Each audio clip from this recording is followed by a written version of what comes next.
नाजरीन, NN उर्दू के साथ मैं हूँ जुल्करनैन बशीर। नाजरीन, इस वक्त हम मौजूद हैं चक्री रोड पर, जहाँ स्कैन्स जूनियर स्कूल की तरफ से बच्चों को तफरीही सहूलियात की फराहमी के लिए स्पोर्ट्स गाला का एहतमाम किया गया। हमारे साथ मौजूद हैं प्रिंसिपल साहिबा। इनसे पूछेंगे कि इनके मकासद क्या हैं इस स्पोर्ट्स गाला का एहतमाम जो किया गया है, और इस इवेंट की थोड़ी सी तफसीलात भी जो हैं वो मैडम हमें बताएँगी। बहुत शुक्रिया आपका जुल्करनैन साहब जी। अच्छा, ऐसा है कि जो स्पोर्ट्स अगर करवाया जाए तो स्पोर्ट्स बेसिकली फ़िटनेस के लिए बहुत इम्पॉर्टेंट है। ये खाली फ़िज़िकल नहीं, मेंटल हेल्थ के लिए भी बहुत ज़्यादा ज़रूरी होता है। कोरोना की वजह से बच्चे सिर्फ फेस टाइम पे ही रह गए या स्क्रीन पे ही आ गए, और फिज़िकल जो उनकी मूवमेंट है वो कम होगी, छोटे बड़े सब की। तो हमने ये स्पोर्ट्स गाला इसलिए भी मुनक्किद किया है कि इसमें बच्चों को पता हो कि एक तो फ़िटनेस के अलावा एक एंटरटेनमेंट हो जाती है, बाहर आते हैं फैमिलीज़ के साथ, लोगों के साथ मिलते हैं। और इन्हीं दिनों में पंजाब गवर्नमेंट की तरफ से भी अनाउंसमेंट हुई थी और हम उससे पहले प्लान कर चुके हुए थे। हमारा इवेंट पहले प्लान था और हमने बच्चों का फर्स्ट टर्म ख़त्म होने के बाद हमने इस प्रोग्राम को प्लान किया है ताकि बच्चों स्पोर्ट्स मैन स्पिरिट्स भी आ जाए कि हारना जीतना नहीं है लेकिन हिस्सा लेना है।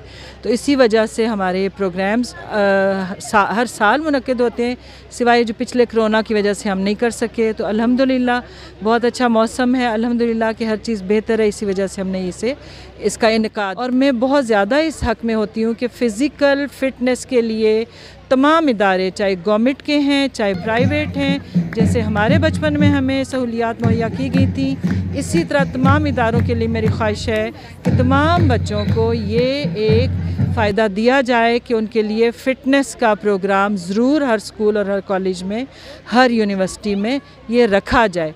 ये सेहत के लिए बहुत ज़रूरी होता है। सेहत अच्छी होगी तो जहन भी अच्छे बनते हैं, और जहन अच्छे होंगे तो हमारे लोग बच्चे आगे इंटरनेशनली भी कामयाब होते हैं। जी नाज़रीन, तो जिस तरह प्रिंसिपल साहिबा ने बात की है कि बच्चों को से इस तरह के इवेंट्स का मकसद ये होता है कि एक तो वो फ़िज़िकली फ़िट होते हैं, और दूसरा एक जो अदम बर्दाश्त का सिस्टम हमारे यहाँ चल पड़ा है उससे बच्चों में बर्दाश्त भी पैदा होती है। हमारे साथ अब मौजूद हैं रीजनल डायरेक्टर। इनसे पूछेंगे कि इस तरह के जो इवेंट्स हैं इनके क्या मकासद हैं और किस हद तक ये इस तरह के इवेंट्स से जो हैं वो अपने मकासद के असूल में कामयाब हो रहे हैं। अस्सलाम वालेकुम। जिस तरह आपने पूछा कि इसका मकसद क्या है, सिर्फ़ तफरीह मकसद नहीं होता स्पोर्ट्स का। इसका मकसद ये भी होता है कि आपने बच्चों में नज़म पैदा करना है। डिसिप्लिन सबसे इम्पॉर्टेंट है, टाइम मैनेजमेंट इम्पॉर्टेंट है। ये सारी चीज़ें स्पोर्ट्स के थ्रू आप बच्चों में इनकलकेट करते हैं। दूसरी चीज़ आपने देखी होगी कि यहाँ पे पेरेंट्स भी आए हुए हैं, पेरेंट्स को भी हमने दावत दी थी आने की। ये पेरेंट्स और बच्चों का एक बॉन्ड है जो कि बहुत ज़रूरी है। सारे साथ निकलते हैं, साथ टाइम स्पेंड करते हैं, एक दूसरे को इनकरेज करना बहुत ज़रूरी है, अपने बच्चों को इनकरेज करना बहुत ज़रूरी है इस तरह की सरगर्मियों में। दूसरा ही बात यह है कि बच्चों के अंदर एक सब्र का आपने एलिमेंट पैदा करना होता है कि फ़ॉर एग्ज़ाम्पल अगर आप हार गए हैं तो हारने को आपने रिस्पॉन्ड कैसे करना है, हारने को आपने कबूल कैसे करना है, अपनी बारी पे कैसे आना है, आपने फेयर कैसे होना है। Fair game is the most important thing. आपने जब खेल रहे हैं तो आप उसके लिए किस तरह आप उसको रिस्पॉन्ड करेंगे, आप कैसे अपनी हार और जीत को लेंगे, आप कैसे उसको रिस्पॉन्ड करते हैं, ये चीज़ें बड़ी इम्पॉर्टेंट होती हैं। और सबसे इम्पॉर्टेंट चीज़ ये है कि रिस्पेक्ट। अगर आप जो लोग हार गए हैं उनकी आप रिस्पेक्ट करें, और जो लोग जीत गए हैं उनकी तो एक अलग रिस्पेक्ट है। तो ये वाली सारी चीज़ें हैं जो थ्रू गेम्स आप बच्चों के अंदर पैदा करते हैं, और ये चीज़ें बहुत ज़रूरी हैं। जी नाज़रीन, हमारे साथ वालिदैन में से अभी मौजूद हैं सुलेमान भट्टी साहब। इनसे बात करेंगे कि इस तरह की जो एक्टिविटीज़ हैं वो बच्चों की जो ज़िंदगी है उस पर क्या असरात मुरतब होते हैं उनसे, और ये कितनी ज़रूरी हैं। अस्सलाम वालेकुम। शुक्रिया मोहसिन भाई। ऐसा है कि बच्चों की ज़हनी तरबियत के साथ साथ अगर स्कूल इस तरह की एक्टिविटीज़ रखेंगे जिसमें उनकी जिस्मानी तरबियत पे भी तवज्जो दी जा सके तो ये बहुत अच्छा इम्पैक्ट जाता है बच्चों की तरबियत पे, बच्चों के एटमॉस्फेयर पे।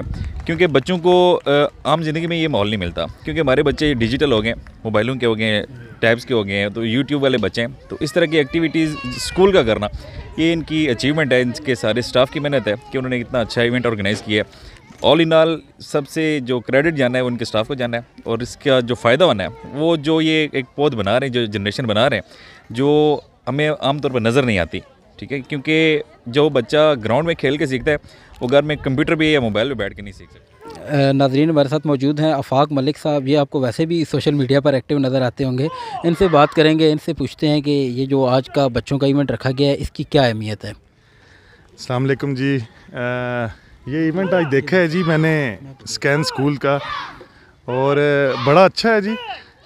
तमाम वालिदैन आए हुए हैं और बच्चों की एक्टिविटीज़ स्पोर्ट्स की जहाँ पे आज देखी हैं, और ताइक्वांडो और मुख्तलिफ़ किस्म के इन्होंने एक्टिविटीज़ रखी हैं, और ये सेहत के लिए बच्चों के लिए अच्छा है, स्कूल के लिए अच्छा है। और अभी तक तो प्रोग्राम बड़ा इवेंट्स होने चाहिए, लेकिन सबसे बड़ा मसला ज़ुल्करनैन भाई यहाँ पे ना इस इलाके में स्पोर्ट्स और ग्राउंड्स का है। अभी ये एक्टिविटी हो रही है और अल हरम सिटी ने बड़ा अच्छा ये बनाया हुआ है पार्क। मैं तो आज पहली दफ़ा विज़िट किया है, और स्कूल्स के साथ ग्राउंड्स नहीं हैं। पहले सरकारी स्कूल्स होते थे, उनके साथ तो ग्राउंड्स होते थे, अब प्राइवेट सेक्टर में ग्राउंड्स नहीं हैं। तो अगर इस यूनियन कौंसिल के लिए या मुख्तलिफ यूनियन कौंसिल के गवर्नमेंट्स छोटे ग्राउंड बना दे तो उसको मुख्तलिफ स्कूल यूज़ कर सकते हैं। तो ग्राउंड्स की बेसिकली प्रॉब्लम चल रही है, इसीलिए ये पार्क्स जो हैं इनको यूज़ कर रही है, मुख्तलिफ प्राइवेट स्कूल यूज़ कर रहे हैं। और अच्छा है, ये एक्टिविटी तो ज़रूरी है। इन एक्टिविटीज़ के बगैर तो कोई जनरेशन, कोई नई नस्ल हमारी बन नहीं सकती।